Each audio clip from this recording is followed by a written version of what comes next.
আসসালামু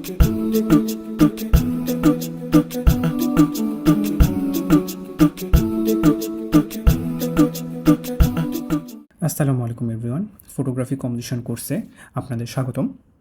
আজকে আমরা আলোচনা করব লিডিং লাইন নিয়ে। আপনাদের সাথে আছি আমি মোহাম্মদ তানফির হাসান। তো চলুন শুরু করা যাক। প্রথমে আমরা দেখি লিডিং লাইন কী জিনিস। লিডিং লাইন ফটোগ্রাফি কম্পোজিশনের অত্যন্ত গুরুত্বপূর্ণ একটি টেকনিক। মূলত বলতে গেলে এই কম্পোজিশন টেকনিকটি সবথেকে বেশি ব্যবহৃত হয়। এখন দেখি লিডিং লাইন কী।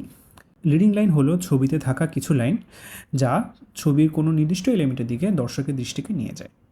এই যে খেয়াল করুন পাশের চিত্রটিতে, এখানে এই রাস্তার মধ্য দিয়ে এই যে রাস্তার যে বাঁক, সেখান থেকে লিডিং লাইন ক্রিয়েট হয়েছে, সেটি আমাদের দৃষ্টিকে টেনে নিয়ে যাচ্ছে।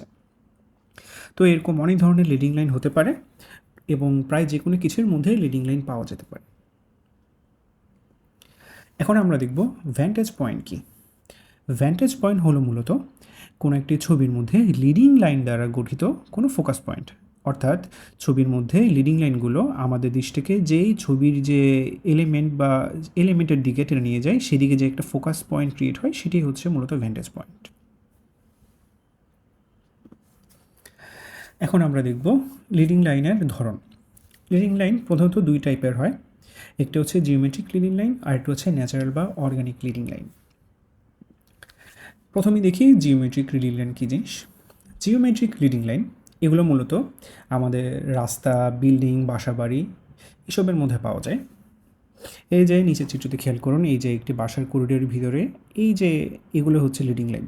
এই যে বিভিন্ন শেপ লিডিং পাওয়া যায়, এই যেখানে রাস্তার মধ্যে লিডিং লাইন এবং পাশে দিয়ে হচ্ছে একটি সিঁড়ির মধ্যে দিয়ে হচ্ছে লিডিং লাইন, একটা সোজা করিডোর টাইপ, একটা ওপেন করিডোর টাইপ, সেখানের মধ্যে লিডিং লাইন হচ্ছে আমাদের দৃষ্টিকে টেনে নিয়ে যাচ্ছে। এই লাইনগুলো বেশ সরল হয় এবং এগুলোকে ফলো করা বেশ সহজ। এখন আমরা দেখব ন্যাচারাল বা অর্গানিক লিডিং লাইন। এই ধরনের লিডিং লাইনগুলো মূলত প্রকৃতিতে পাওয়া যায়। প্রকৃতির অনেক কিছুর মধ্যে এই ধরনের লিডিং লাইনগুলো পাওয়া যায়, যেমন পর্বত, সাগরের স্রোত, নদীর ধার, পর্বতের শিলা, বরফের ক্রিস্টাল, মরুভূমির মধ্যে বালির লেয়ার, গাছ বা গাছের সারি, পানিতে প্রতিফলন, এভাবে অনেকভাবে দেখা যায়। আর এই লাইনগুলো মূলত একটু বাঁকা বা কার্ভের মতোই হয়। চলুন কিছু উদাহরণ দেখে নিই। এই যে নিচে খেয়াল করুন, এই যে এই ছবিতে এই যে পর্বতের এই যে পর্বের মধ্যে যে শেপ, সেখানের মধ্যে দিয়ে একটা লিডিং লাইন ক্রিয়েট হয়েছে। পাশের চিত্রে খেয়াল করুন, এই যে মরুভূমির যে বালির যে লেয়ার, সেগুলোর মধ্যে দিয়ে লিডিং লাইন ক্রিয়েট হয়েছে। এভাবে এই চিত্রতে খেয়াল করুন, এই যে গাছের সারি, সেটা থেকে লিডিং লাইন ক্রিয়েট হচ্ছে, যে আবার এদিক থেকে একটা রাস্তার মাধ্যমে আমরা একটা লিডিং লাইন পাই। এই যে এই ছবিটিতে খেয়াল করুন, এখানে একটি ওই যে নদীর যে স্রোত বা নদীর যে বাঁক, সেটা থেকে একটা লিডিং লাইন ক্রিয়েট হয়েছে। পাশের ছবিতে দেখুন, এই যে বরফের ক্রিস্টালের মধ্যে আমরা লিডিং লাইন দেখতে পাচ্ছি। তো এগুলি অ্যাকচুয়ালি ন্যাচারাল লিডিং লাইন। এছাড়া লিডিং লাইন আরও অনেক কিছুর মধ্যেই থাকতে পারে, যেমন রাস্তায় এক সারিতে দাঁড়ানো অনেকগুলো সাইকেল এরকম। তারপর একটি লাইনে দাঁড়ানো, এক লাইনে দাঁড়ানো অনেকগুলো মানুষের সারি। তারপরে আমাদের হাত পা পায়ের বাঁক। তারপর একটা ল্যাম্পপোস্ট, অথবা বালিতে রেখে যাওয়া পার ছাপ ইত্যাদি। আরও অনেকভাবেই অনেক কিছুর মধ্যে আমরা লিডিং লাইন পেয়ে যেতে পারি। সেই জন্য প্রথমে বলেছিলাম যে প্রায় যে কোনো কিছুর মধ্যেই লিডিং লাইন খুঁজে পাওয়া সম্ভব। এখন আমরা দেখব লিডিং লাইন কীভাবে ছবিতে দর্শকদেরকে একটি স্টোরি টেলিং ভাইব দিতে পারে, অর্থাৎ কীভাবে লিডিং লাইনের মাধ্যমে আমরা ছবিতে একটি গল্প ফুটিয়ে তুলতে পারি। মূলত তিনভাবে। প্রথমত, লিডিং লাইন দর্শকের মনোযোগকে ছবির একটি নির্দিষ্ট এলিমেন্টের দিকে ধাবিত করে।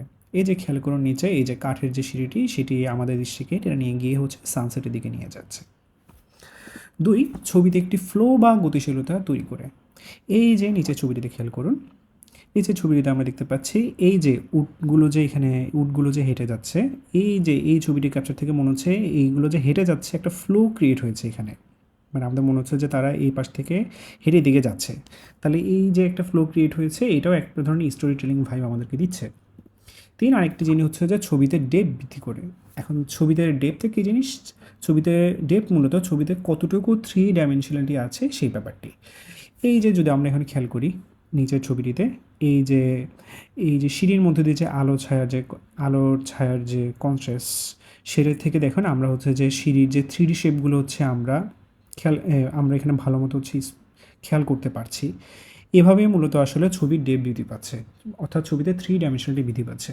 তো মূলত এই 3 ভাবে হচ্ছে লিডলিং লাইন আমাদের দর্শকদেরকে হচ্ছে ছবিতে একটি স্টোরি টেলিং ভাইব দিতে পারে। তো আজকের পর্ব এই পর্যন্তই।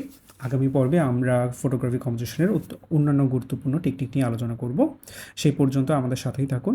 আল্লাহ হাফেজ।